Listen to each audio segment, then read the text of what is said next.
PRN 17 nih kita boleh lihat bahawa fahaman politik ataupun apa yang orang faham tentang politik itu politik yang kita scroll saja, ya, yang bersifat 5 minit juga kan. So bila kita tanya anak-anak muda nih macam mana dorang dapatkan info untuk mengundi, dorang cakap guna ChatGPT saja. Dia tidak boleh sudah kita tengok pasal politik, tapi kita mesti fikir tentang kepentingan Sabah itu sendiri.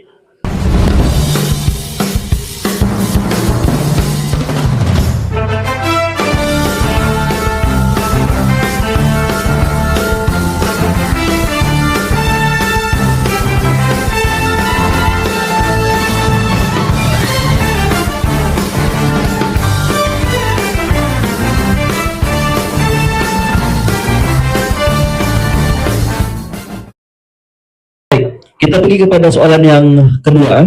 Saya terus pergi kepada Dr. Eko lah. Untuk memberi soalan kedua ni lebih kepada way forward, jalan ke hadapan untuk naratif yang baharu bagi negeri Sabah. Memfokuskan lebih kepada hala tuju, peranan dan bagaimana kerajaan ini dia sebenarnya boleh menjadi sandaran kepada rakyat negeri Sabah itu sendiri. Kita sudah penat untuk anak muda ni dia memaki je sama kerajaan kan. Kita mau yang kerajaan pada kali ini dia menjadi harapan, dia menjadi sandaran. Dia rasa bangga bila sebut tentang negeri Sabah macam orang Sarawak bangga dengan kerajaan negeri Sarawak. Okey, Dr. Eko. Soalan kita ialah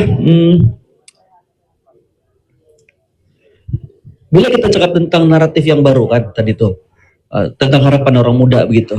Jadi dalam elemen politik ini, sudah disebutkan tadi barangkali tentang politik nilai kan, mungkin ada kupasan lebih lanjut ataupun mungkin ada lagi beberapa poin yang lain.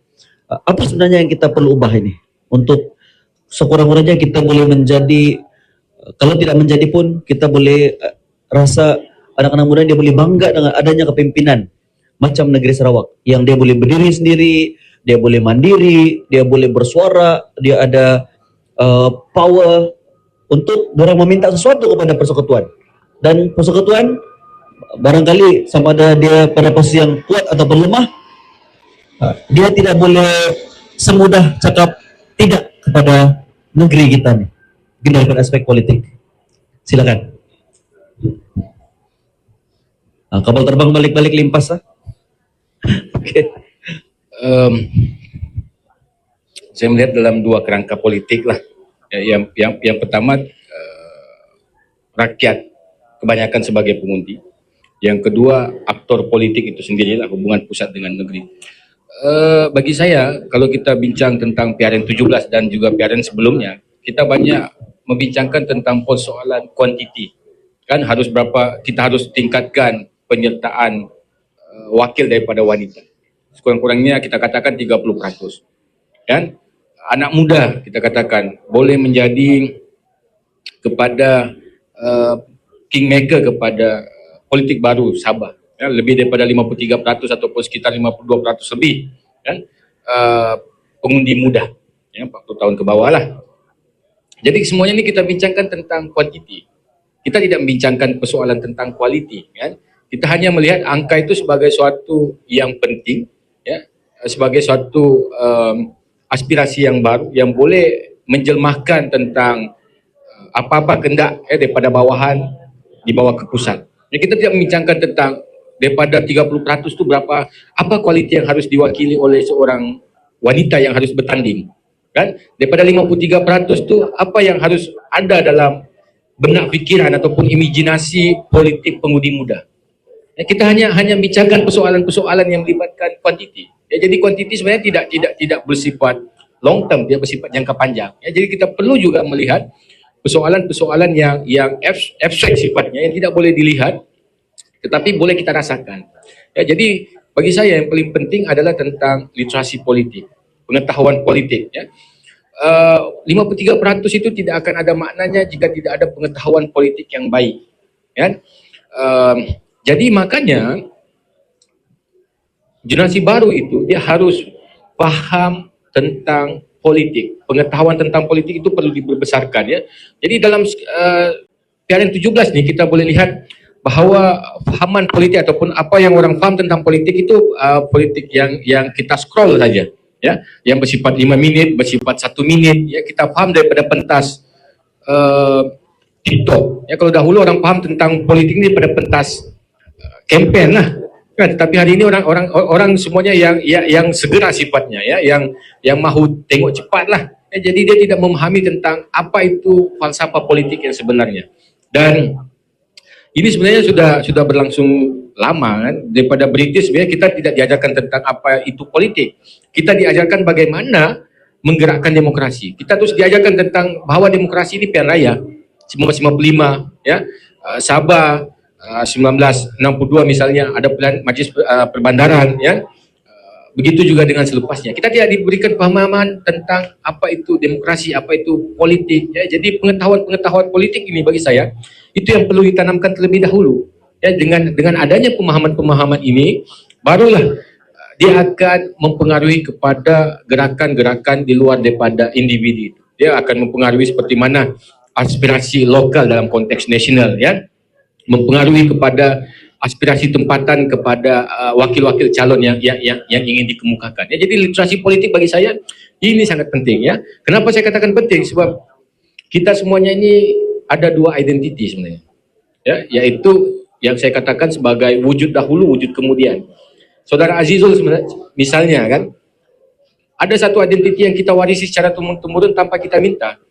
Lahir sebagai dusun, kan, Islam, betul kan? Daerah Ranau.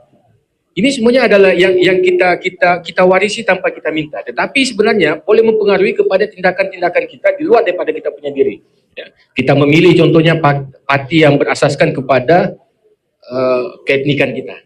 Ya, kita memilih parti-parti yang kita rasakan kepada sentimen dalam kampung kita. Ya, sebab apa? Sebab kita banyak dipandu oleh persoalan politik primordial yang saya katakan tadi, ya, identiti itu. Tetapi jika kita ada satu literasi politik, ya, seperti mana yang dinyatakan oleh Kapten itu tadi, ya, dia melihat bahawa YB Kuskok ini, ya, itu mempunyai satu ciri-ciri yang mampu menjadi pemimpin menggerakkan Sabah ke depan. Ya, bukan persoalan tentang individu, tetapi persoalan tentang kebanyakan. Ya, bukan persoalan tentang perseorangan, tetapi persoalan tentang kebanyakan, ya.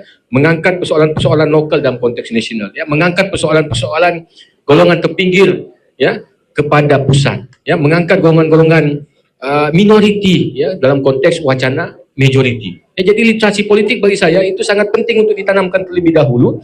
Barulah persoalan tentang aspirasi Sabah first, ya, Sabah persabahan, ya, rumah kita jaga boleh diterjemahkan dalam konteks yang bukan saja organik tetapi juga bersesuaian dengan konteks realiti yang diperlukan, ya, bukan bernada politik semata-mata tetapi adalah aspirasi yang diinginkan daripada bawah, ya. Jadi dengan adanya satu literasi politik yang lebih baik, ya, yang saya panggil sebagai wujud kemudian. Tadi wujud dahulu, kan. Jadi wujud kemudian ini adalah yang boleh mengubah kecenderungan kita kepada sokongan-sokongan bersandarkan kepada primordial sentiment itu. Apa wujud dahulu? Persoalan tentang globalisasi. Ya, kita melihat tentang dunia luar, ya. Apa yang berlaku di Palestin misalnya. Kita tidak perlu tunggu berbulan-bulan untuk tahu tentang sana. Ya, kita dalam 1 minit, 2 menit sudah sampai. Apa yang berlaku di Amerika dalam konteks pembangunan ekonominya, 1 menit sudah sampai, ya. Apa berlaku di Eropa, ya, dalam konteks pembangunan ekonomi, 1 menit sudah sampai, ya. Jadi ini adalah wujud kemudian yang kita perolehi literasinya dengan adanya globalisasi, dengan adanya perkembangan teknologi, ya. Pendidikan misalnya dengan adanya universiti, ya, UMS, UCSF, ya, banyak lagi institusi swasta. Dia bukan hanya pusat pembenihan tentang mengajar mengikut kapasiti bidang, tetapi juga lebih daripada itu menjadi seorang warga yang baik, ya, menjadi seorang warga yang boleh mempengaruhi kepada kebaikan kebanyakan itu. Ya, jadi ini semua wujud kemudian, ya. Jadi wujud kemudian bagi saya boleh mempengaruhi kepada meleburnya ataupun semakin mengecilnya identiti politik bersandarkan kepada keetnikan itu, primordial sentiment itu. Bukan tidak penting, itu mustahil untuk dihilangkan lah, ya, tetapi perlu dikecilkan sifatnya, ya, untuk kita membincangkan satu persoalan yang lebih besar. Dan hari ini dengan konteks lemahnya kerajaan pusat, ya, kita semakin terpecah-pecah bagi saya lah. Mungkin orang tidak bersetuju. Ya, tetapi bila mana kita memilih tentang konsep persekutuan ya sebagai sebuah negara, maka harus ada perundingan yang setara. Kita bukan berseteru, tetapi kita berunding sepatutnya. Ya, berunding ya, apa yang sudah dijanjikan sejak 1963 ya, persoalan pembangunan bersama, lingkungan kesemakmuran bersama, persoalan tentang ekonomi yang melimpah bersama ya, yang selama ini menjadi ada jurang itu boleh dikecilkan. Kenapa masalah tentang Sabah po Sabahan, Sarawak po Sarawakian ya, bangsa Johor ya dan sebagainya boleh muncul sebab adanya jurang yang cukup luas. Ya, kalau kita lihat tentang 13 Mei, kenapa 13 Mei belum berlaku? Bukan soalan tentang etnik semata-mata, tetapi ada jurang antara bandar dengan luar bandar. Ada jurang antara kampung dengan bandar. Ya, ada jurang ekonomi antara satu kaum dengan kaum yang lain. Ya, jadi jurang ini yang bagi saya perlu dikecilkan supaya persoalan-persoalan tentang membangun bersama itu boleh direalisasikan. Ya, jadi dalam konteks Sabah, bagi saya persoalan pertamanya yang harus digerakkan adalah tentang literasi pengundi itu sendiri. Ya, barulah kita bincangkan tentang 30% ya untuk calon wanita berada dalam kita punya adung, ya, membincangkan tentang 53% sebagai suara baru. Ya, jadi sebab konten ini tidak akan ada makna tanpa ada satu pengetahuan yang organik yang kukuh. Yang pertama lah dalam konteks kita sebagai pengundi. Yang keduanya dalam konteks politik struktural, ya, sistem itu bagaimana bergerak. Ya, jadi bagi saya pusat ya harus melihat Sabah itu sebagai rakan yang setara. Ya, maksudnya tidak lagi harus dilihat dalam konteks yang pinggiran. Ya, wacana-wacana yang bersifat termarginalisasikan. Kan? Jadi Sabah ini adalah sebagai salah satu daripada penyumbang kepada pembangunan ekonomi Malaysia secara keseluruhannya. Ya, kita jejak balik tahun 1960-an, 70-an, ya, 80-an, Sabah khususnya 1980-an lah di bawah Berjaya. Kita nomor 2 ekonomi kita di belakang Selangor waktu itu. Ya? Umur kita ni hampir sama lah. Yayasan Sabah, kan? Kita masuk sekolah pun kita dibagi baju percuma, kasut percuma, beg percuma, susu percuma dan sebagainya. Sebab apa? Sebab kita sebenarnya ada kekuatan ekonomi, kita ada sumber kita. Tetapi apanya masalah di sana, kita tidak ada pengurusan yang cukup baik buat sekian lamanya. Kan? Kita ada sekarang orang bercerita tentang Sarawak ada kapal terbang. Sabah 1960-an 70-an kita sudah ada lah. Kita sudah ada kapal terbang. Kita bagi lagi kapal terbang percuma dengan pusat. Kan? Di Sabah belum ada Twin Tower. Kita sudah ada bangunan yang tercantik dan termegah di Malaysia pada ketika itu. Kita ada Yayasan Sabah. Ya, simbol kayu balak itu. Kita sudah banyak dari segi simbol-simbol yang menunjukkan Sabah itu sebenarnya sudah jauh ke hadapan. Ya, tetapi kerana pengurusan mungkin tidak sebegitu baik ya dari segi konteks pengurusan masyarakat, ya, pengurusan negeri, maka implikasinya kita boleh lihat khususnya selepas 1990-an itu semakin merundung. Ya, daripada 10 daerah termiskin, 8 di Sabah. Kan? Negeri termiskin antaranya di Sabah. Ya, sedangkan dari segi kekuatan ekonomi sumber mineral, ya, Sabah itu cukup yang luar biasa. Ya, makanya bagi saya PRN 17 ini sebagai satu isyarat ya, yang dihantar oleh masyarakat Sabah kepada kerajaan pusat bahawa lihatlah kami yang selama ini mungkin sudah terpinggir, ya, tetapi sumbangan kami cukup besar dalam konteks Malaysia. Ya, jadi adanya suara-suara yang perlu didengar ya oleh kerajaan pusat bukan sebagai rakan yang bermusuhan, tetapi adalah rakan yang sama-sama membangunkan Malaysia. Ya, jadi hubungan yang bersifat diplomasi, ya, perbincangan yang bersifat diplomasi itu harus digerakkan. Ya, merealisasikanlah 40% kah, MA63 dan sebagainya. Ini adalah salah satu daripada permufakatan yang sudah dibimbing ataupun diminta sejak 1963. Sebab kita tahu kita lebih kurang 10 hingga 20 tahun terkebelakang pada ketika itu. Ya, gap pembangunan kita, gap ekonomi cukup meluas. Jadi kita perlukan itu. Dengan ada pembangunan ini barulah kita boleh meningkatkan persoalan tentang apa? Ekonomi masyarakat Sabah. Kemudahan perhubungan masyarakat Sabah. Apa-apa sahajalah, ya. Kerana apa? Ini masalah perhubungan kita tidak cukup baik. Ya, apa yang dikatakan oleh kedua-dua rakan-rakan saya ini Akibatnya memberikan implikasi ekonomi. Kan? Persoalan tentang pendidikan, kenapa tidak begitu meluas? Perhubungan tidak begitu baik. Ya, bila COVID melanda, isu UMS, ya, pelajar terpaksa masuk dalam hutan, naik ke bukit untuk dapatkan talian internet. Itu sungguh-sungguh sedih lah. Ya. Sebab orang sekarang membincangkan tentang ekonomi, bukan hanya konteks pendapatannya. Orang sudah membincangkan bahawa kemiskinan itu boleh dilihat dari segi kemiskinan digital. Orang sudah tidak membincangkan tentang pendapatan kita ini semata-mata sebagai ukuran ekonomi, tetapi bila mana seorang tidak ada telefon dalam tangan dia boleh dianggap sebagai kemiskinan, ya, miskin, ya. Digital poverty kita panggil kan, kemiskinan digital. Sebab apa? Sebab tidak ada, ya, maklumat yang tidak disinggahi oleh telefon. Semua berada dalam hujung telefon inilah. Ya, jadi benda-benda begini yang perlu dilihat kembali, yang perlu distrukturkan kembali dalam konteks hubungan dua hal itu tadi, ya. Yang ketiganya, dari struktural itu juga, ya, bagi saya Semenanjung perlu melihat Sabah dengan lebih cukup meluas. Sebab apa? Dalam konteks Malaysia secara keseluruhan sebenarnya Sabah lah paling fragile, Sabah lah paling rapuh. Kenapa saya katakan begitu? Kita ada masalah tuntutan Filipina, kan? Sampai sekarang masih berkelanjutan.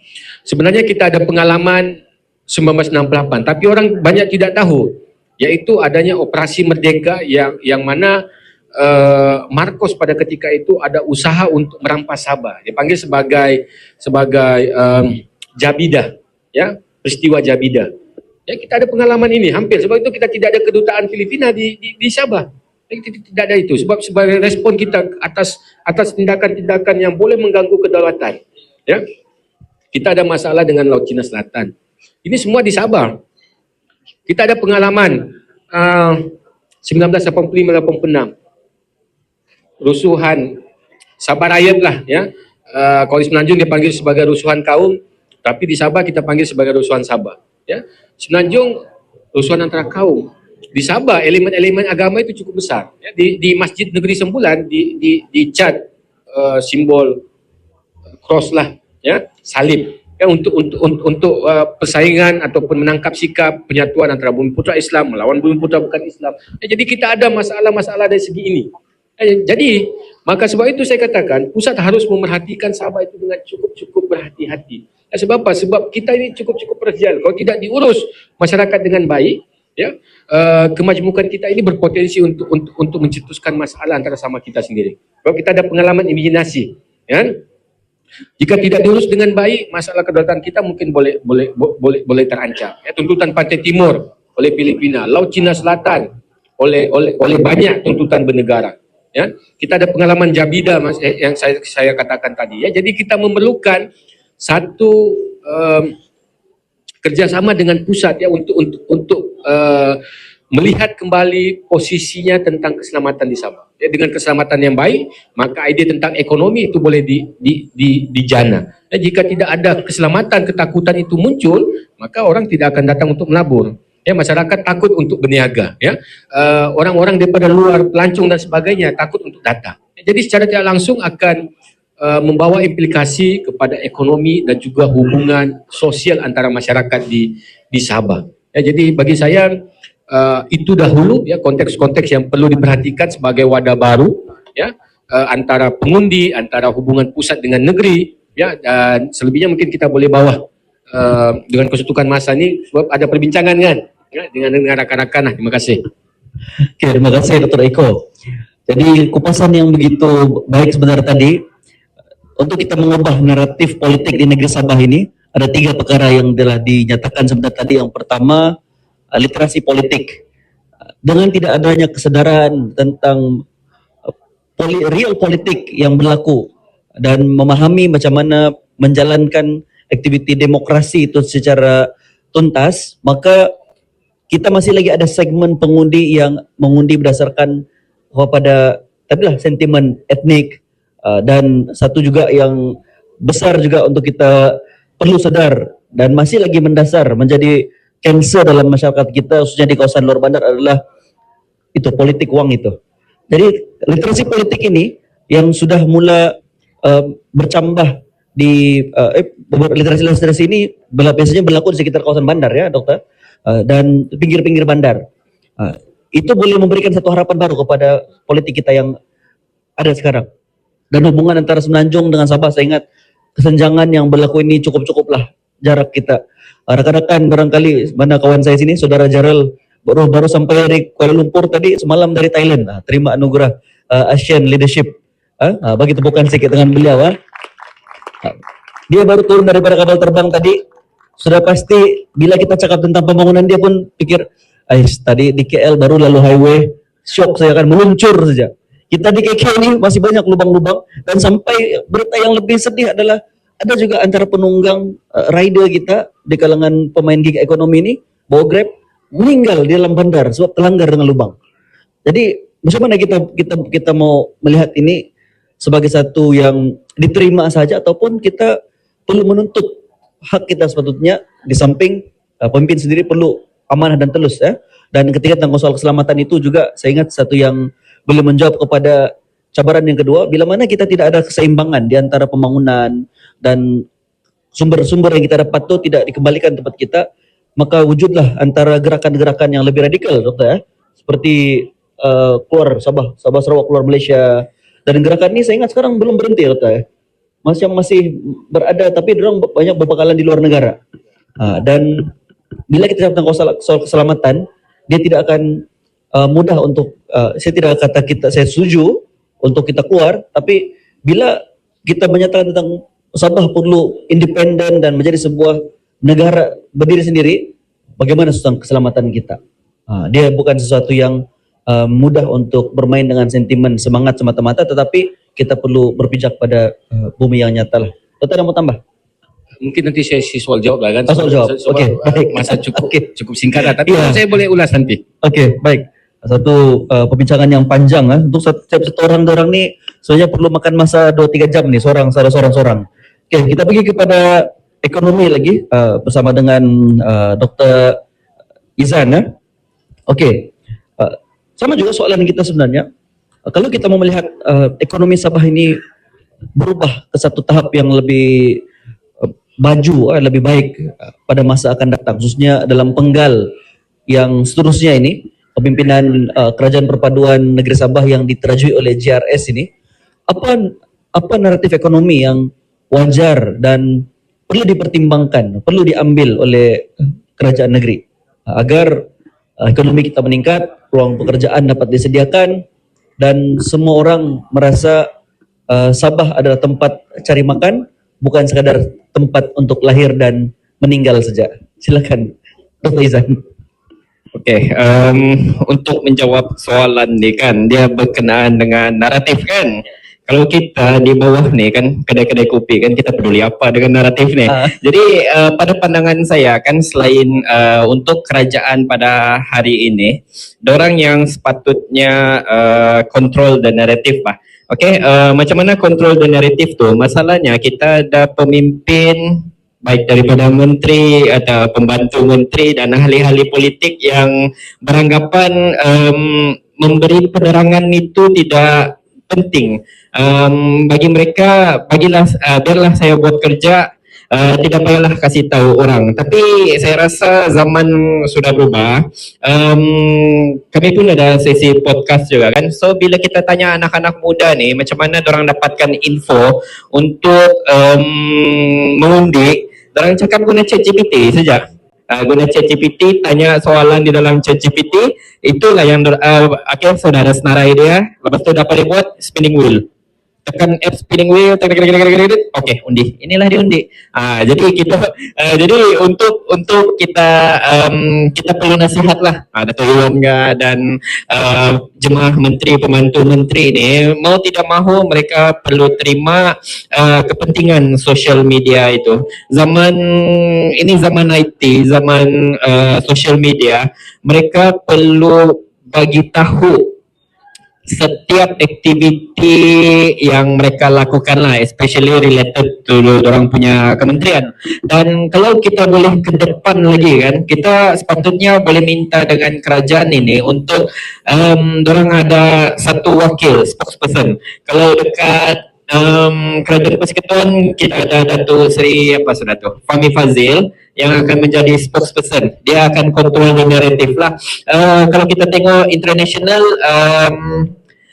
Kravitz, Kenny Kravitz kah yang setiausaha akhbar White House tu. Jadi media-media ni dia akan tanya apa keadaan semasa ekonomi tu. Jadi kerajaan ada satu medium untuk sampaikan apa naratif dia.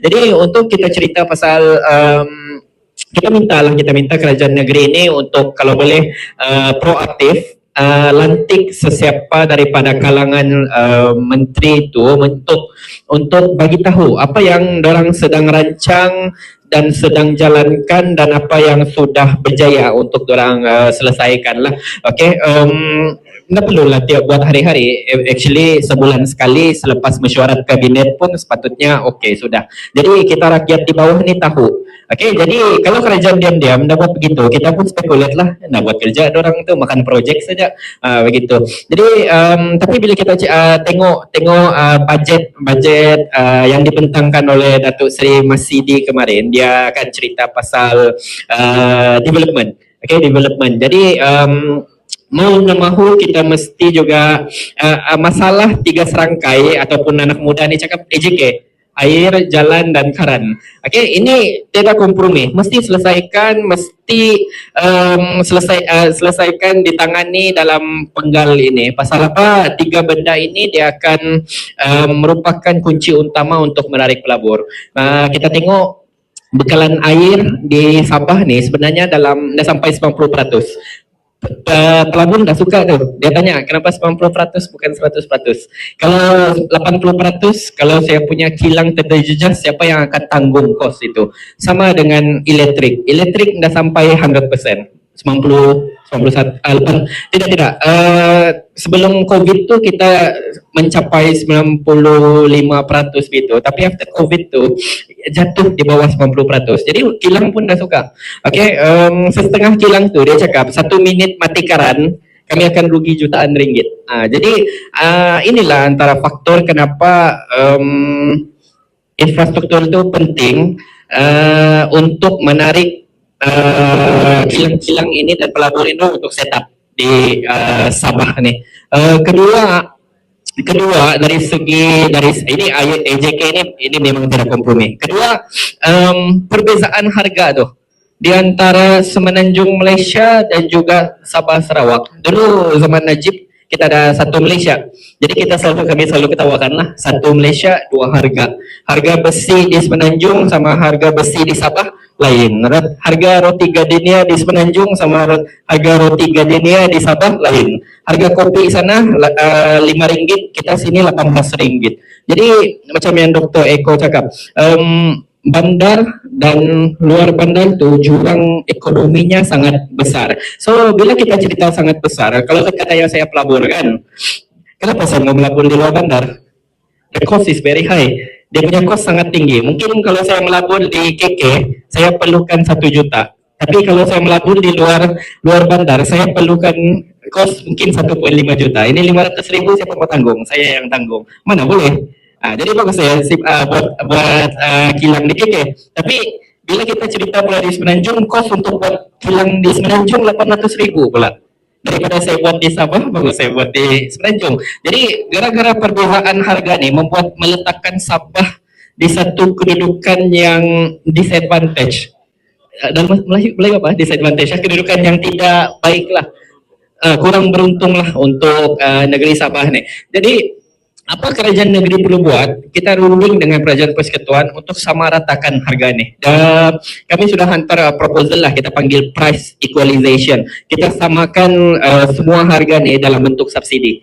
Okay, jadi maksudnya untuk buka kilang 1 juta, sana 1.5 juta, 500,000 tu kerajaan subsidikan. Jadi bila kita subsidikan, mungkin nampak macam subsidi, tapi ini sebenarnya satu pelaburan supaya kilang itu boleh dibuat di sana. Dan bila kilang tu sudah hasilkan sesuatu, boleh bayar teks sudah, slowly kita akan reduce, kita akan dapat pulangan semula bah daripada subsidi ini lah. Yang ketiga, kos sara hidup lah. Ini pun kita perlu, mau nak mau kita perlu address juga lah, oke.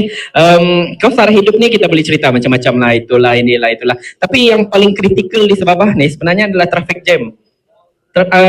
Kesesakan jalan raya. Orang dari Tuaran atau pinggir bandar kerja di KK kan. Awal pagi 4-5 pagi sudah gerak dari rumah sampai office.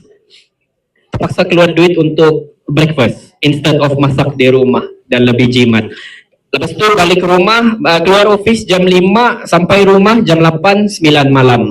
Mau masak dah lambat sudah. Jadi terpaksa tengah-tengah jalan tu singgah bayar dinner 40-50 ringgit untuk satu rumah yang lari. Jadi kami punya perkiraan untuk satu ketua isi rumah dia perlukan 700 ke 1200 sebulan untuk tanggung breakfast dan juga dinner ni. Jadi kalau kita boleh selesaikan kesesakan lalu lintas ni kan, mungkin kita boleh bagi peluang kepada isi rumah untuk buat sendiri breakfast tu kan, masak sendiri di rumah breakfast ataupun dinner instead of beli di luar lah begitu. Jadi saya dah tanya Chazi tadi lah soal mindat kan pengangkutan, tapi masalahnya pengangkutan bukan di state list, dia di federal list lah, itu tanggungjawab Kementerian Pengangkutan di Kuala Lumpur lah. Jadi cara untuk selesaikannya kita perkasakan tu pengangkutan awam, janganlah cerita pasal LRT merepek, cerita pasal bus pengangkutan awam. Kita sediakan bas yang baik,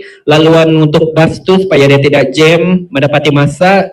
Ambil contoh Jakarta BRT, bas rapid transit tu pun sudah cukup lah. Lepas tu bila Datuk Iwon cerita pasal kereta api, itu satu inisiatif yang balik, tapi dia akan ambil masa yang lama. Kita boleh, kalau boleh kita mau solusi itu besok, lusa, yang cepat lah. Dua-dua boleh buat, jangan pilih satu. Dan itu sajalah, itu sajalah dari saya. Nanti apa-apa kita bincang itu. Oke, terima kasih Dr. Izan. Ada 3 perkara tadi yang saya ingat kita ambil perhatian. Yang pertama, bagaimana kita mau supaya ekonomi negeri Sabah ini boleh melonjak lebih baik daripada sebelumnya dengan 5 tahun ke depan. Yang pertama EJK lah, air, jalan raya dan juga karan ni masih settle lah, tidak kompromi ya Dr. Izan untuk penggal kali ini. Oke. Yang kedua itu tentang apa kedua tadi, pengangkutan. Pengangkutan dan yang ketiga adalah kos secara diri ya. Jadi ini adalah suatu pandangan daripada orang ekonomi yang bermain dengan data, melihat kepada realiti di lapangan dan dikongsikan kepada kita pada malam ini. Oke, Kapten Chazi pula, kalau kita bertanya tentang kedua-dua panel ini, kita tanya dari sudut politik dan juga ekonomi, bagaimana pula untuk kelompok peniaga kecil dan juga usahawan penjajah ini boleh membantu kepada mengubah naratif Sabah ini jadi lebih baik. Tadi itu kita mengharapkan mungkin daripada pihak kerajaan yang kena ambil cadangan-cadangan ataupun mungkin solusi yang boleh dikemukakan kepada pihak kerajaan. Sekarang macam mana pula daripada bottom up, daripada bawah ke atas, tadi top to bottom kan, Baru Chazi sebagai peniaga, macam mana kita boleh bantu kerajaan untuk mengubah naratif negeri miskin ini kepada negeri yang berpendapatan? Silakan. Okey, terima kasih. So kita balik cerita yang sebelum ni, bahawa kita anggap saja saya telah mencipta satu kapal yang besar, dan sebelum ni dia punya kapten tu di sebelah kapal. Lepas tu sekarang dia sudah sama-sama dengan kapal dengan kita, dan sekarang kapal tu tinggal belayar. Jadi di sini kita sudah wujudkan satu naratif harapan lah, yang mana kita cipta konteks penjajah peniaga kecil lah, pembangunan keusahawanan, bukan keseluruhan. Keseluruhan memang sangat kritikal, tapi kita cerita tentang hala tuju pembangunan keusahawanan di Sabah, yang mana apabila kita mendapat menteri yang sesuai. So saya teringat masa kerajaan GRS Plus tu ditubuhkan, begitu ramai orang macam NT dengan Parti Malaya, betul kan? Tapi tiba-tiba PH Datuk Jamawi masuk, dan orang tahu itu orang tepat untuk pertanian, bah. Jadi banyak orang posting bahwa orang mau Datuk Jamawi itu jadi Menteri Pertanian. Dan begitu juga di community keusahawanan, penjajah dan peniaga kecil dia mau dati won. Sebab dorang dua nih, pemimpin dua nih dia sudah menunjukkan track record sebelum tuh. Nah, jadi dari segi Hala 7 itu sudah nampak. Maksudnya dia sudah ada track record. Dia punya report card tuh sudah cantik. Jadi sekarang orang mau lihat macam mana dorang drive untuk Sabah punya chapter. Kalau sebelum ini di peringkat persekutuan. Peringkat persekutuan ini terlampau sibuk Pak. Mau jaga seluruh Malaysia ini memang pedih. Apalagi kalau dia push dasar pandang ke timur. Jadi begitu banyak dia datang pergi Borneo kan, Sabah dengan Sarawak. Mesti terasa kita punya saudara di sana. Dia banyak terasa sebenarnya. Sebab saya juga ahli majlis perundingan penjajah peniaga kecil peringkat kebangsaan. Saya wakil Sabah untuk bawa suara pergi peringkat persekutuan. Apabila saya duduk dengan presiden-presiden, dia macam majlis presiden-presiden penjajah seluruh Malaysia lah. Dorang akan sebut benda ni, masa meeting. Dorang akan sebut. Kenapa YB ni asyik pergi Borneo saja? Yang kami ni buat macam mana dia cakap. Nah, sedangkan dorang pun ada timbalan menteri yang sepatutnya boleh bantulah di kawasan masing-masing. Tapi itulah naratif di seberang sana. Dan apabila kita mendapat menteri yang tepat bagi kami lah, bagi kami yang memperjuangkan pembangunan keusahawanan, kita perlukan pemimpin yang boleh bawa, bukan sekadar dia bawa itu naratif, tapi dia bawa dengan dia punya kerja sekali. Dia bawa sekali dengan kemampuan dia membuat keputusan di peringkat dasar dan polisi itu. Itu yang kita mau. Sebab kalau kita ada pemimpin, contohlah dia pergi pembangkang, apa dia boleh buat? Dan dia tidak boleh buat apa-apa. Kita akan ada menteri lain dan mungkin menteri lain dia cuma fokus kepada industri. Sebab dalam kementerian yang ada sekarang, dia ada 3 portfolio. Dia ada industri, keusahawanan dan pengangkutan. Kalau ada pemimpin lain mungkin dia mau industri, sebab mungkin industri dia bolehlah pergi terbang luar negara, jalan-jalan tengok alasan cari investor gitu kan. Tapi apabila saya berpeluang, saya diberikan peluang untuk duduk di banyak lawatan ataupun briefing tentang agensi, saya melihat satu perkara yang konsisten yang berulang-ulang dikatakan. Apa dia? Dia bagi tahu macam ni. Saya mau industri ni dia akan memberi manfaat untuk 2 perkara. Yang pertama, dia mesti mewujudkan peluang perniagaan.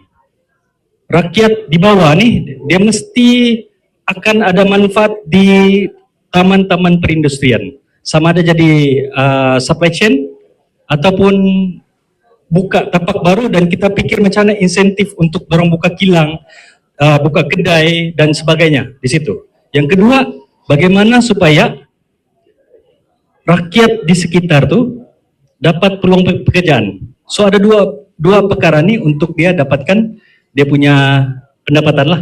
So di situ kita percayalah dia akan trigger dia punya ekonomi setempat tu. So di sini kita faham apabila seorang menteri itu dia membawa sesuatu hala 7 yang baru, memang sesuatu yang berat bila kita nampak 3 portfolio untuk dijalankan serentak. Jadi disitulah fungsi-fungsi mereka yang seharusnya berada bersama, senada bersama. Dia tidak boleh sudah kita tengok pasal politik, tapi kita mesti fikir tentang kepentingan Sabah itu sendiri. So kepentingan itu yang penting. Kita kena buat lepas habis kempen lah. Kalau sebelum ni kempen kita main benci lah, semua marah-marah lah, sampai mau bergaduh, sampai mau terbalik meja kan. Tapi bila sudah wujudnya kerajaan, disitulah macam Dr. Eko cakap, literasi politik tu mesti ada. Saya rasa ada suara.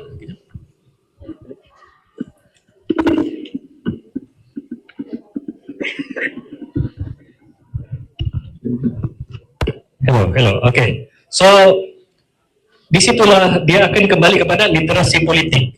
Rakyat kena balik pergi, rakyat Sabah tu balik. Bukan lagi dia pecah-pecah sebab ada bendera politik.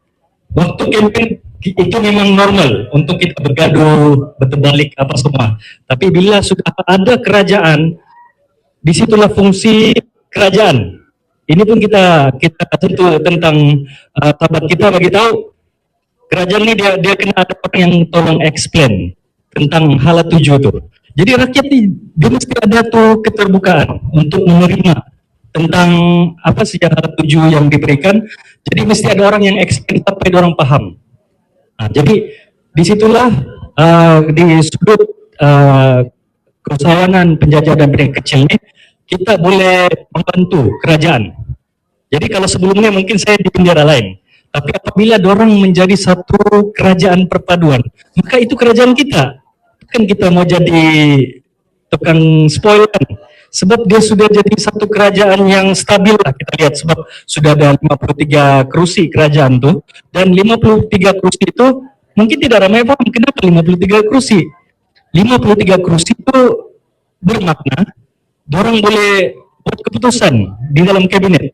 Kalau dia 37 kursi, dia cuma berjaya untuk tumbuhkan kerajaan, tapi tidak boleh membawa hala 7 itu. Bagaimana? Melainkan dia kena ada kejap. Testing. Okay. Melainkanlah kalau sebelum ini orang bergaduh sebab kenapa bercampur itu ini kan sebab orang tidak paham sebenarnya. Tapi mau tidak mau kita yang sebelum ini mungkin di bendera kita terpaksa explain macam kita mau jilat balik ludah kita semua untuk kenapa kerajaan itu ditubuhkan. Tapi sebenarnya apabila kita ada literasi politik yang sangat kuat, ini terutamanya anak muda lah. Jadi kita boleh tahu kenapa dia berlaku begitu. Kita nggak boleh sudah campaign salah menyalahkan, tapi kita harus terima bahwa inilah demokrasi. Kita harus raikan demokrasi itu. Bila kita faham dan kita raikanlah, apa boleh buatlah satu kapal mungkin tidak ngam itu dan ini, tapi bila dia sudah jadi kerajaan maka kita sebagai rakyat kita harus patuh dan kita harus sokong. Dan di pihak community penjajah penegak kecil kita melihat bahwa kita sudah ada kepemimpinan yang tepat. Saya percaya untuk rakan-rakan yang di dunia pertanian pun kamu happy sebab kamu ada pemimpin yang memang selalu di hutan, yang di kebun-kebun. Dan kita juga di keusahawannya kita suka pemimpin yang selalu di tamu-tamu, yang dia tahu macam mana suara hati rakyat yang menjual hari-hari untuk dapat duit itu, itulah duit untuk kasih makan anak dia, kasih sekolah anak dia, itulah bikin minyak untuk orang pergi kerja dan sebagainya. So inilah perkara penting yang perlu kita tahu, dan sebagai penggerak komuniti ini, inilah usaha kita. Kita punya usaha adalah apabila pemimpin kita, tidak apalah kalau ada menteri lain itu kita tidak setuju, tidak apa, tapi kita fokus pada menteri ataupun pemimpin yang boleh bawa kita pergi mana. So apabila dia bawa kita sesuatu hal 7 yang kita rasa lebih baik, maka kita sokong. Bagaimana kita sokong adalah dengan kita memberi kefahaman dulu. Kita mesti bawa rakan-rakan kita kena bawa komuniti kita bahwa walaupun dia masuk dalam kerajaan perpaduan, tapi hal 7 dia tidak lari. Saya bagi contoh, kerajaan JRS Plus, dia masih bawa SMJ, Sabah Maju Jaya, tapi di Kementerian Industri, Keusahawanan dan Pengangkutan, dia bawa dasar Sabah First dalam kementerian itu. Tidak dapat berjuang besar, biarlah yang kecil. Tapi tetap sama, perjuangan tetap sama, maka kita akan sokong. Kita sokong bukan atas dasar politik kali ini, tapi sebagai rakyat Sabah, kita mau supaya kita progres ke depan. Kita tidak boleh sudah benci-membenci nih, kita mesti bawa semua orang untuk terus positif. Dan amazing lah, lepas angkat sumpah tu warisan secara terbuka untuk bersedia menjadi pembangkang yang konstruktif. Jadi di situ kita nampak ada check and balance di masa depan lah. Sebab kerajaan pun bukan juga suci betul. Pemimpin pun pandai juga outside kan. Jadi kita perlukan pembangkang yang boleh boleh kritik lah apa yang dorang buat. Dan kita harapkan politik di Sabah ini semakin matang, dan seperti yang dinyatakan oleh sahabat-sahabat kita di sini, ada sudah message jelas bahwa ada satu nilai yang kita mau tentang pemimpin kita. Jadi di masa depan itulah poin-poin yang mungkin kalau anak-anak muda mau jadi calon, so dia boleh guna itu poin sebagai dia punya value dia untuk orang undi sama dia. Itu ya, masih. Oke, Terima kasih kepada Kapten Chelsea atas kupasan tentang bagaimana peranan daripada penggiat ekonomi mikro dan kecil di lapangan ini boleh membantu sebenarnya untuk mengubah negeri Sabah menjadi lebih baik. Jadi akhirnya memang dia akan berbalik kepada pemimpin juga, kerana kedua-dua pemimpin yang disebutkan tadi, Datuk Iwan Benedik dan juga Datuk Jamawi Jafar ni adalah mereka yang benar-benar merakyat di lapangan, dan mereka juga sering bercakap tentang polisi dasar, cuma belum ada peluang di negeri Sabah sebelum ini.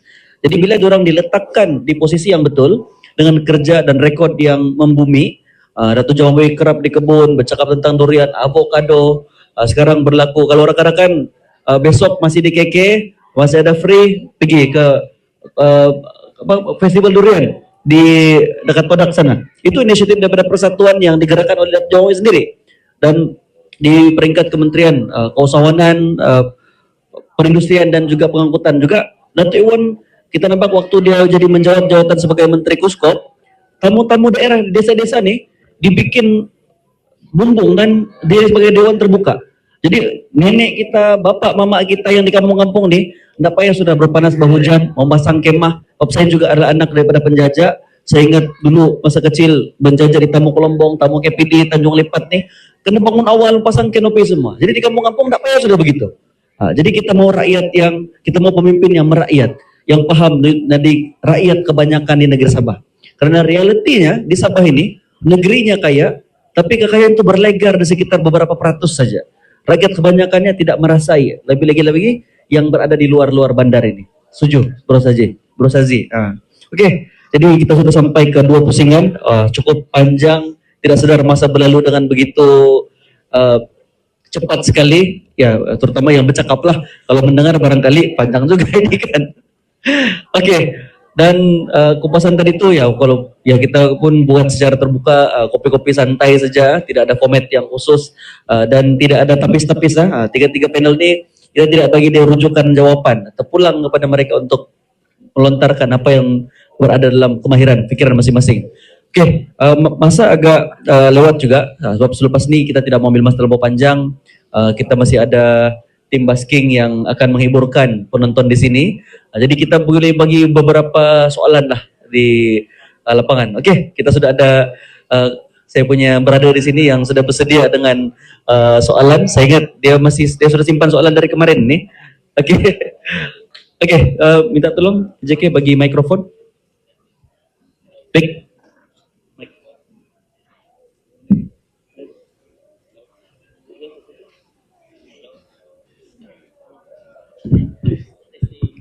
Testing. Oke, jadi nanti bagi tahu nama, mungkin daripada mewakili organisasi apa ataupun daripada mana lah, dan bagi soalan ditujukan kepada siapa. Okey, boleh. Assalamualaikum dan selamat malam kepada kawan-kawan semua. Nama saya Syazrin Syah bin Sabtu, boleh panggil Syah, dari Kampung Kabang, Papa Sabah. Dan saya ingin bertanya soalan kepada Dr. Eko berkenaan dengan landscape politik semasa di Sabah lah. Dan saya ada dan tertariklah dengan kupasan yang diutarakan oleh Dr. Eko tadi kan. Jadi soalan pertama saya adalah pasal politik nilai, yang mana betul kita ada 5 calon bebas yang membuktikan bahawa kesedaran politik atau literasi politik itu alhamdulillah ada, walaupun dia tidaklah ke hadapan sangat tapi ada, progresif. Jadi itulah soalan pertama saya adalah, dan agak mengecewakan lah bila tengok di media sosial kan, yang mana kebanyakan orang kita sendiri kan bangga betul bah dapat penganuan daripada pegawai parti, lepas tu post di media sosial. Jadi macam gila betul. Jadi itulah soalan pertama saya adalah, macam mana kita mau hapuskan budaya politik wang ni untuk PRU 16 dan juga PRU Sabah yang akan datang. Itu yang pertama. Lepas tu kedua tadi ialah kita pun sudah ada kerajaan yang saya boleh katakan ampuh, yang mana ada parti lokal dan parti nasional. Yang mana parti nasional ni yang orang bilang bergaduh di peringkat persekutuan, tapi jadi kerajaan di Sabah. PN, BN, PH. Yang mana saya rasa okey. Dan boleh senang untuk kita buat sesuatu dasar lah di peringkat tu. Cuma saya mau tahu ialah adakah sebab Dr. Eko berkata tadi kan pasal kita mahu wilayah Sabah ni dilihat sebagai startup dengan persekutuan. Jadi adakah dengan penglibatan Parti Nasional dalam blok kerajaan di Sabah ni dia akan meningkatkan kepercayaan dan juga meningkatkan kita punya, dan adakah dan juga adakah PMX dan Kerajaan Persekutuan akan melihat wilayah Sabah ni setaraf dengan Kerajaan Persekutuan seperti yang Dr. Eko harapkan tadilah. Itu soalan kedua. Dan soalan ketiga, panjang, tapi soalan ketiga ni lah, ini mungkin soalan nakal sikit, sebab kan sebelum pilihan raya lah kita nampak kan semua parti ni bergaduh lah. Saya setuju lah dengan Kapten tadi, memang begitulah politik kan, cuma bergaduh sana sini, bermusuh sana sini, tapi pada akhirnya jadi kawan juga. Memang begitulah dinamik politik. Cuma saya mau tanya juga, apakah kesan panjang yang doktor boleh mungkin doktor boleh lihat terhadap parti-parti politik, khususnya parti lokal ni? Adakah dia punya peratusan pemilih akan berkurang sebab dulu cakap lain sekarang buat lain, ataupun macam mana? So itulah soalan saya. Terima kasih. Okey, terima kasih Brother Shah. 3 soalan Dr. Eko, kalau boleh diringkaskan. Pertama tentang politik wang, kedua dinamika politik di Sabah, ketiga kesan kepada parti lokal. Okey, silakan. Mungkin susah mau dikupas dalam tempoh masa singkat. Ya, itulah. Cuma masa kita mencemburui. Dr. Eko silakan jawab, dan kalau ada puas hati lepas ni malam kita masih muda. Malam minggu Pak. Hari Minggu. Ya. Terima kasih saudara. Soalan yang sangat berat ya.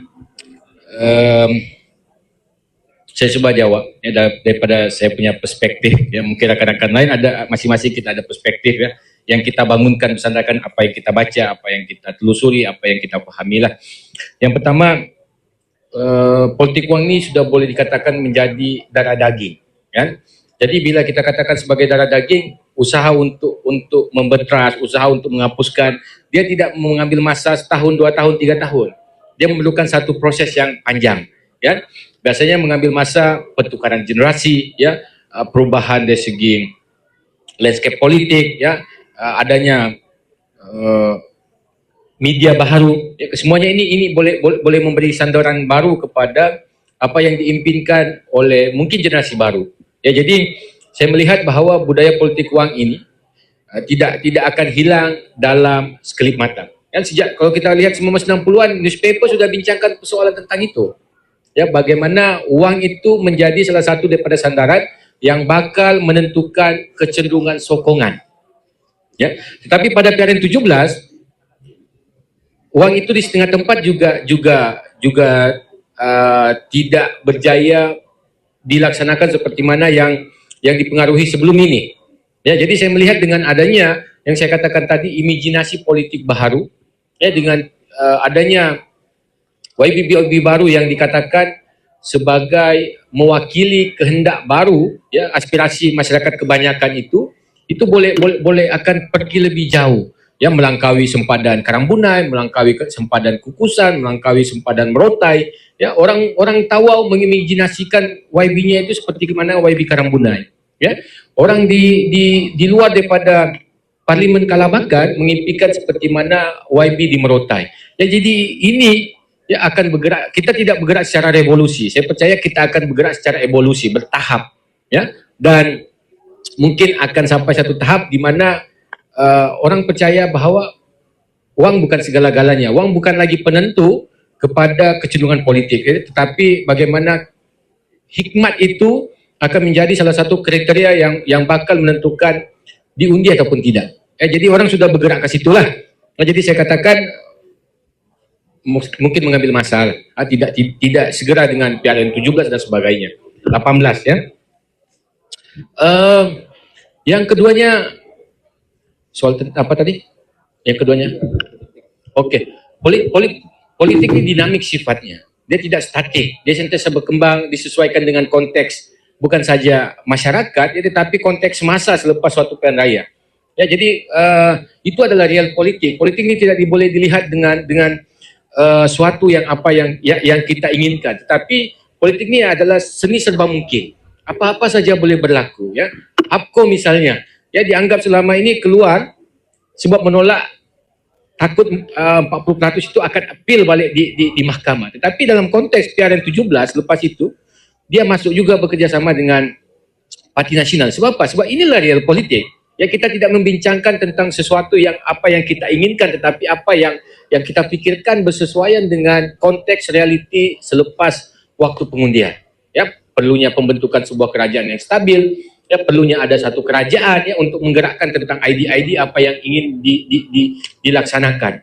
Ya, jadi saya melihat ini adalah seni serba mungkin. Ya, bukan persoalan tentang nasional ataupun lokal semata-mata, ya, tetapi jauh lebih itu, ya. Dan dalam konteks ini kita boleh lihat ya, dalam PRN17 walaupun parti nasional tapi naratifnya naratif lokal. Dia membincangkan tentang apa? MA63. Ya, jadi walaupun bukan parti lokal tetapi naratif yang dia bawa itu adalah naratif lokal ya. Parti nasional tapi wadahnya lokal. Ini maksudnya aspirasi masyarakat kebanyakan di bawah berjaya menangkap sikap ya dalam kalangan parti-parti nasional itu sendiri. Ya, jadi itu yang kedua lah. Dan ini bagi saya akan menggerakkan kepada hubungan yang lebih baik. Ya, saya percaya mungkin tidak orang setuju, tapi bagi saya sebagai sebuah negara persekutuan, kita tidak boleh terlepas daripada adanya hubungan antara pusat dengan negeri. Sebab kita memilih konsep persekutuan. Konsep persekutuan memang ada kerajaan pusat, memang ada kerajaan negeri. Ya, jadi harus ada batas-batas kuasa, yang mana batas kuasa itu tidak menjejaskan kuasa yang dipunyai oleh kerajaan pusat dan kerajaan negeri. Ya, jadi hal ini yang perlu diselesaikan melalui apa? Kesejahteraan bersama itu tadi. Harus ada gap, itu harus diselesaikan. Di mana Sabah itu seperti mana yang dinikmati di Semenanjung itu harus ada di Sabah. Sebab kita ini adalah rakyat Malaysia. Bagi saya persoalannya bukan tentang pusat dan negeri. Sebab kita kerajaan persekutuan. Tapi persoalannya adalah bagaimana nikmat kemakmuran bersama itu harus melangkaui wilayah-wilayah yang berada dalam Malaysia. Aspirasinya tetap sama, aspirasinya tentang lokal kalau kita tengok di Sabah sekarang lah. Yang ketiganya, persoalan tentang kalau kita lihat PRN17 jelas memberikan isyarat kepada pusat bahawa apa yang selama ini dianggap diskriminasi, dianggap ketidakadilan itu perlu dilaksanakan dalam konteks permufakatan MA63. Ya, itu dia punya signal lah yang daripada bawah. Ya, jadi saya pasti ya, berdasarkan daripada Perdana Menteri ke-9 ya diteruskan oleh ke-10 ya, kita boleh lihat banyak sudah elemen-elemen ataupun aspirasi dalam MA63 itu mulai dilaksanakan. Ya. Sebab kita MA63 ini kita bukan membincangkan tentang suatu idea yang baru diputuskan, kita membincangkan tentang suatu yang sudah diputuskan tetapi belum diaplikasikan, belum dilaksanakan. Ya, jadi sudah ada gerakan-gerakan untuk menjayakan aspirasi yang sudah dilaksanakan oleh MA63, dan dengan adanya kekuatan di peringkat negeri ini, saya percaya aspirasi yang dituntut itu akan semakin disegerakan dan akan semakin diperluaskan. Ya, dan menjelang PRN akan datang, isunya bukan tentang lokal dan nasional semata-mata, tetapi lokal versus lokal itu akan semakin memuncak. Kan? Kita boleh lihat sekarang Pembangkang itu adalah parti lokal dan aspirasinya aspirasi yang sama. Jadi lokal versus lokal itu akan semakin memuncak pasca PRN 17. Ya, bagaimana ianya dikedepankan, bagaimana ianya diterjemahkan dalam konteks persaingan politik itu akan semakin menonjol lah ya bagi saya. Ya, tapi apapun intinya hubungan pusat dengan negeri itu sudah harus berjalan dalam konteks negara persekutuan yang kita pilih. Ya, kita bukan seperti mana Indonesia, tidak ada kerajaan negeri, ya, semuanya pusat contoh dia. Ya, jadi itu saja dahulu, mungkin kalau ada apa-apa soalan mungkin tanyakan kemudian. Oke, terima kasih Dr. Eko. Harap Bro Syah, ramai mengangkat tangan. Kejap. Bro, kita bagi wanita dulu boleh? Kena ada jaga suara wanita. Di belakang sana. Tuh sana. Assalamualaikum. Sebelum itu oleh karena kita kesuntukan masa, bagi satu soalan saja. Oke, satu soalan. Oke. Jarukah? Oke, saya Jana Rahman. Assalamualaikum warahmatullahi wabarakatuh. Saya Jana Rahman. Sebelum ini untuk 2017 saya sebagai program koordinator untuk N22 Tanjung Aru bagi Pakatan Harapan, Dato' Chan Fong Him.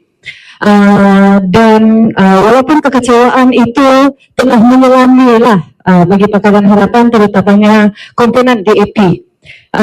Saya mau tanya 2 soalan tapi jawab satu saja. Oke, satu soalan saya, sebelum penamaan calon saya menerima komen daripada orang bahwa Pakatan Harapan sekiranya DAP berdiri menggunakan bendera Pakatan Harapan, liability terbesar adalah PKR.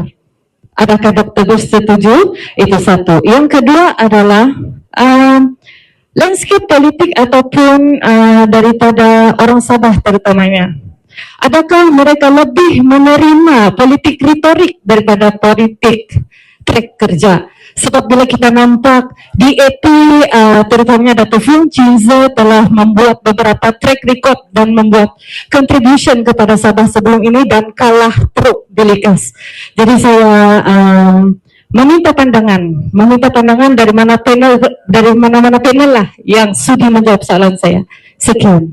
Oke, terima kasih saudara Cik Jana. Terima kasih hadir pada malam ni. Boleh ikuti juga podcast Cik Jana ni 2PG ya, 2 perempuan gila. Kamu mau tengok banyak kupasan. Dan untuk makluman, podcast mereka inilah salah satunya podcast yang pernah merakam kisah perjalanan politik Allahyarham Datuk Bung Mokhtaradin. Jadi kamu boleh saksikan podcast tu, dan saya itu satu dokumentasi rakaman yang akan menjadi kekal sejarah untuk diingati sampai bila-bila. Okey, kita buka dulu soalan, kemudian baru kita bagi kepada panel untuk menjawab.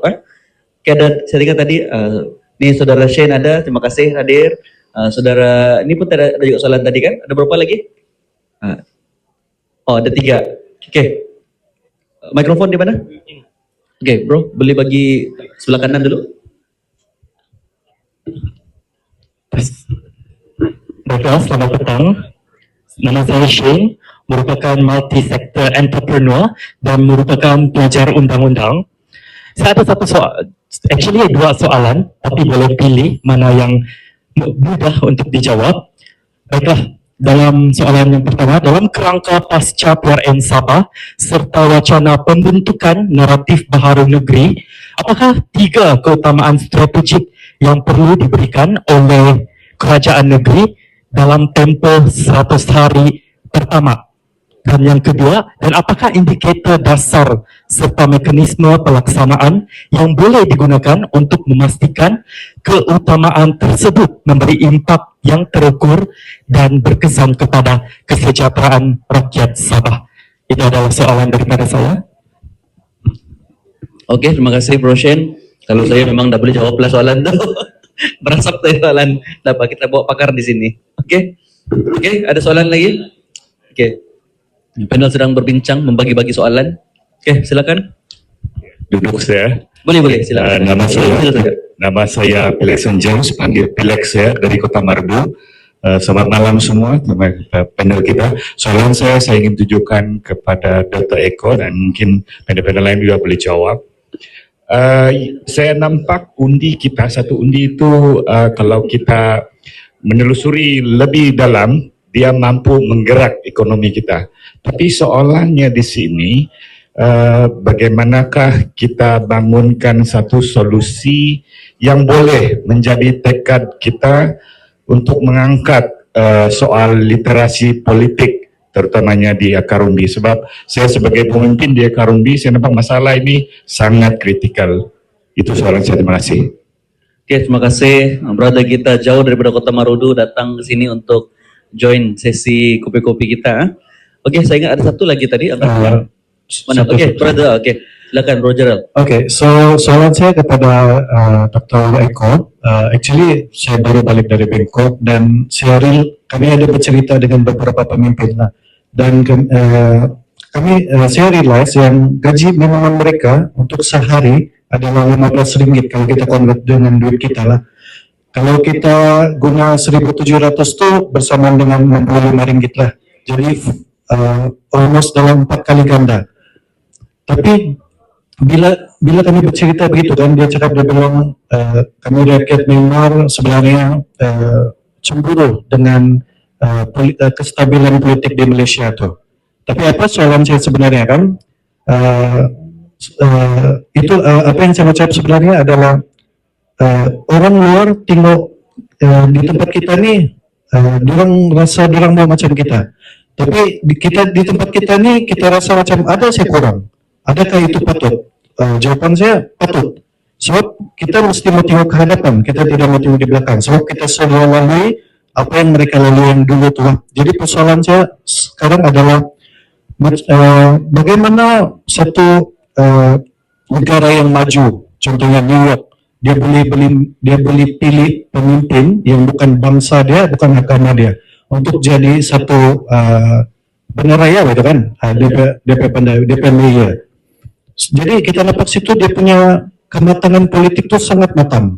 Dengan dibandingkan kalau kita di sini masih kita cerita, itu angka kita betul, itu kita punya bangsa betul, kita mesti mau pilih dia. Diorang tidak bercerita pasal 5 tahun apa yang patut mereka dapat. Jadi persoalan saya adalah macam mana kita untuk dalam masa 5 tahun yang akan datang ni kita mau mempercepatkan kematangan politik itu dari sudut pemikiran beliau untuk lebih matang untuk buat keputusan, bukan sudah bercerita pasal anak siapa, aki siapa. Dr. Eko makanya boleh bagi supaya kami belia ni bukan mendengar sih, kami pun boleh cuba menyalurkan informasi itu supaya lebih ramai orang ke arah sana. Terima kasih. Oke, terima kasih. Toreko banyak peminat, tapi kita boleh bagi-bagi dengan Toreko bilang dia mau pergi tandas sudah nih. Oke, last Oke. Yang lain tuh kita off record lah. Kita akan sambung di meja kopi nanti. Oke, kan? Assalamualaikum dan selamat malam. Saya Ramzi. Saya salah satu anak muda yang bergerak di Tuaran juga. So actually soalan saya ni saya mau tujukan kepada Tuan Captain Chezi, sebab saya sangat follow rapat dia, sebab saya terinspirasi dengan dia punya gerakan aspirasi anak muda. So soalan saya simple saja, bagaimana supaya anak muda boleh involve dengan politik and then seterusnya berani memimpin dan mungkin boleh menjadi salah satu calon untuk bertanding. Itu sih soalan saya lah. Oke, soalan yang membumi, praktikal, dan saya ingat orang yang tepat juga akan menjawab. Oke, saya anggap soalan masih banyak, tapi kita akan sambung di meja kopi lepas ni. Jadi kita peluang untuk menjawab dua soalan dan kita kita bagi pada Bro Chezi dulu untuk jawab soalan daripada saudara kita bertanyakan tentang bagaimana menjadi calon, macam mana membina keterampilan anak muda menjadi calon, dan juga daripada Bro Shen tadi. Oke, silakan. Terima kasih. Jadi ikut aturan lah. Sementara Dr. Eko dia orang suka politik kan nanti. Jadi dia pergi toilet. Nah, pas kita cover dulu. So kita cover dulu dengan saudara kita di sana.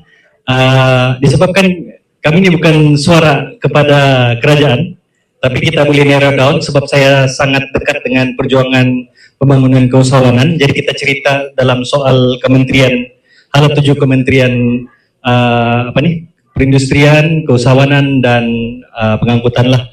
So hal 7 yang dorang buat, saya sudah sebutkan juga tadi sebenarnya, tapi kita sharing semula, yang mana di dalam kementerian itu dia memang menjaga bahagian perindustrian, keusahawanan dan juga pengangkutan. Jadi 3 perkara ini yang sangat kritikal yang perlu dibantu. Dan realitinya di Sabah nih kita ada beberapa taman-taman perindustrian. Dan saya berpeluang untuk duduk bersama-sama untuk mendengar taklimat daripada agensi-agensi berkenaan dan seperti yang saya dengar daripada menteri baru kita, Datuk Wan Benedict, dia menyasarkan supaya dalam industri yang begitu besar nih, dia mesti ada involve at least dari segi supply chain untuk para SME, para peniaga kecil dan syarikat-syarikat boleh dibangunkan di taman-taman perindustrian itu. Itu hal tuju dialah. Yang kedua, apabila kementerian ini berjaya tarik pelabur untuk buka kilang-kilang di taman-taman perindustrian ini, maka akan ada peluang pekerjaan. Dan peluang pekerjaan itu dia sudah set, at least 80% ke atas, mesti lokal, Sabahan. Jadi itu adalah antara hal tuju yang kita nampak lah. Yang ketiga adalah inisiatif yang dia akan bawa ke depan, yaitu berkenaan dengan pembangunan keusahawanan penjajah dan peniaga kecil. Yang ini disebabkan dia pindah daripada persekutuan ke negeri. Jadi kita baru paham tentang agensi yang wujud, siapa yang membantu penjajah, fungsi dan peranan masing-masing. Dan saya melihat bahwa akan ada inisiatif baru di tahun depan, seawal Januari ataupun Februari akan ada inisiatif ataupun program-program baru yang akan dibuat khas untuk golongan penjajah dan peniaga kecil. So itu untuk menjawab soalan Tuan lah. Oke, yang kedua adalah daripada Encik Ramzi, Tuan. Oke, soalan dia macam mana supaya anak muda boleh involve dalam politik. Lepas tu macam mana kalau boleh terus jadi calon. Betul soalan dia. Oke, so untuk pengetahuan semua, saya pernah jadi calon juga dulu pada tahun 2020. Saya paling muda masa itu di N18 IN6. Saya berdiri sebaris dengan 9 lagi calon lain. Masa itu 10 calon bertanding di IN6, N18 IN6 2020 bersama-sama dengan mantan Ketua Menteri Sabah, mantan Wakil Rakyat dan lain-lain lagi. So di situ apa saya buat adalah saya mau pacak satu perkara di Sabah nih, bahwa anak muda itu berani. Saya cuma menghantar mesej, saya tahu saya kalah. Saya tahu saya kalah, dan saya tahu saya pakai tiket bebas, dan tidak resource yang banyak, tidak banyak resource. Tapi saya mau hantar mesej, bahwa anak muda boleh berdiri, anak muda boleh bertanding. Dan sebenarnya tidak perlu pun parti-parti politik untuk kita bertanding, kalau mau testing lah kan. Tapi sebaiknya disebabkan dunia terlalu pantas dengan teknologi ini, maka dia balik kepada apa yang dinyatakan oleh Dr. Eko, bahwa literasi politik itu perlu ada. Apabila kita paham tentang literasi politik ini, maka kita tahu tentang seni politik, tentang apa yang kita coba sampaikan itu sebenarnya boleh dibawa lebih jauh lagi apabila kita menjadi pemimpin. Karena apabila kita menjadi wakil rakyat, maka kita boleh membuat ataupun mencadangkan dasar atau hala tuju untuk Sabah kita nih. Oke, jadi paling penting kalau anak muda nih, kalau kamu ada impian, tapi saya rasa ini bukan pasal soal impian. Semua anak muda mesti at least paham politik nih. Kamu jangan ikut yang naratif-naratif luar tuh. Kamu kena paham sebab kamu rakyat Sabah, rakyat Malaysia nih, kita sebagai rakyat kita mesti paham politik. Barulah kita boleh bawa Sabah nih bagaimana. Jadi step pertama, bina kamu punya background, bina kamu punya profile. Macam mana mau bina profile? Kamu kena jadi ketua-ketua persatuan, ketua-ketua community, dan tunjukkan bahwa kamu buat kerja dan kamu boleh buat impact. Cari masalah dan selesaikan. So itu kamu punya track record. Lepas tu barulah kamu pergi naik atas satu lagi. Mungkin boleh ikut community yang sekarang nih. Sebab kita punya community sekarang, macam hari itu kami ada berbincang, kita mau wujudkan community, bukan persatuan, ini cuma community yang kita panggil sebagai community pemikir intelektual muda.